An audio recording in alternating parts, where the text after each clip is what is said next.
فرش التراب يضمني ونصلي على رسوله الكريم أما بعد فأعوذ بالله من الشيطان الرجيم بسم الله الرحمن الرحيم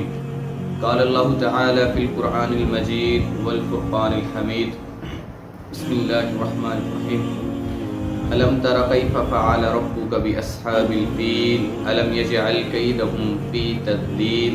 وأرسل عليهم طيرا أبابيل ترميهم بحجارة من سجيل وجعلهم كعصف معقول صدق الله العظيم۔ آج کا ٹاپک،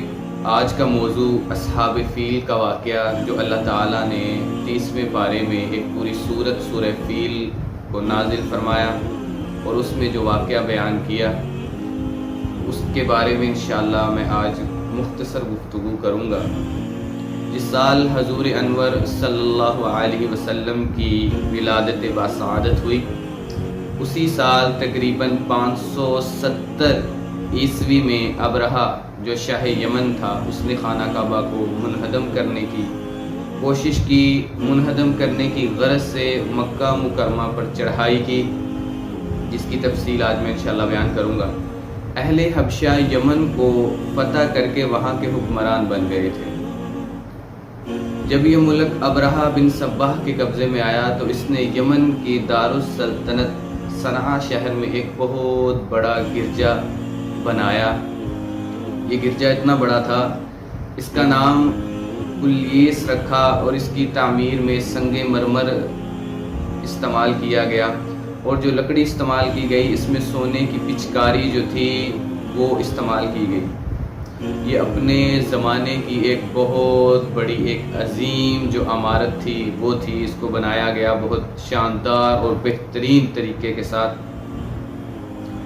اور اس کو بنانے کا جو اصل مقصد تھا وہ یہ تھا کہ جو عرب ہیں، جو مکہ کے لوگ ہیں، جو مکہ ایک شہر مکہ میں جو لوگ رہ رہے ہیں، تو سب لوگوں کی اس وقت جو مرکزیت حیثیت جو حاصل تھی وہ مکہ مکرمہ کو تھی، خانہ کعبہ کو۔ تو اس کی جو مرکزیت حیثیت تھی اس کو ختم کرنے کے لیے، لوگوں کی جو توجہ تھی اس کو ختم کرنے کے لیے ادھر سے کہ لوگوں کی توجہ جو ہے وہ خانہ کعبہ اللہ کے گھر سے ختم ہو جائے، اور جو ہم نے یہاں پر عمارت بنائی ہے، ایک بہت بڑا گرجا بنایا ہے، لوگوں کی جو توجہ حاصل کرنے کے لیے کہ توجہ جو لوگوں کی ہے وہ اس کلیس نام جو نامی گرجا تھا اس کی طرف ہو جائے، تو اس لیے جب اس کو بنایا گیا عمارت کو، تو یہ عمارت جو تھی وہ عربوں کو بہت گراں گزری۔ چنانچہ شخص نے موقع پایا اور جا کر جو گرجا تھا وہاں پر غلاظت کی، تو اس کا نتیجہ یہ نکلا جب ابرہہ کو معلوم ہوا تو وہ بہت طائش میں آیا، غصے میں آیا، تو اس نے قسم کھائی کہ میں ضرور جو خانہ کعبہ کی عمارت ہے اس کو ہی گرا دوں گا، خانہ کعبہ کی عمارت گرا دوں گا تو پھر کوئی مسئلہ نہیں رہے گا، پھر سب لوگوں کی توجہ جو ہے جو مرکزی حیثیت حاصل ہو جائے گی اس گرجے کو۔ لیکن اللہ کا کرنا کچھ اور تھا، چنانچہ اس ارادے سے اس نے ایک بہت بڑا لشکر جو تھا وہ بنایا، قائم کیا اس کو، اور وہ اس کو لے کر طائف کی طرف روانہ ہوا۔ ایک بہت بڑا لشکر تیار کیا اور اس لشکر کو لے کر طائف کی طرف سفر کیا، ادھر پہنچے۔ اس لشکر میں ہاتھی بھی تھے۔ ابرہہ نے اپنا آدمی جناتا حمیری عبد المطلب کے پاس بھیجا، یہ پیغام دے کر کہ ہم جنگ کرنے نہیں آئے، ہم صرف خانہ کعبہ کی عمارت کو گرانے آئے۔ حضرت ابو مطلب نے جواب دیا کہ ہم بھی جنگ نہیں چاہتے، کعبہ اللہ کا گھر ہے، تو اگر تم اس کو گرانے آئے ہو تو وہ اللہ کا گھر ہے، وہ خود ہی اپنے گھر کی حفاظتیں کرنے والا ہے، اپنے گھر کو خود ہی بچا لے گا۔ آپ خود ابرہہ کے دربار میں پہنچے اور عزت سے اپنے ساتھ بٹھایا، آپ نے اس سے ملاقات بھی کی اور صاف صاف فرما دیا اس کا گھر کا جو مالک ہے وہ خود اس کی حفاظت کرنے والا ہے۔ اب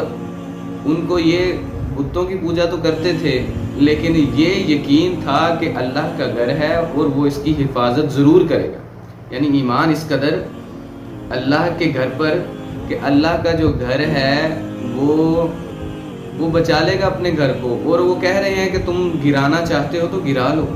اگر گرانا چاہتے ہو اللہ کے گھر کو گرا لو، تو جس کا گھر ہے وہ خود ہی۔ اسی طرح اللہ تعالیٰ نے قرآن میں بھی فرمایا کہ وَإِنَّ لَهُ لَحَافِظُونَ، یہ جو قرآن ہے یہ آج تک بدلا نہیں گیا، یہ اب تک بہت بڑے لوگوں نے اس پر آرٹیکل اور بہت کچھ لکھ ڈالا۔ یہ قرآن کو ہم نے ایسا عجیب پایا ہے کہ پوری دنیا میں ابھی بھی وہی ایک ہی کتاب کی جو پبلشر ہے وہ پوری دنیا میں ایک ہے۔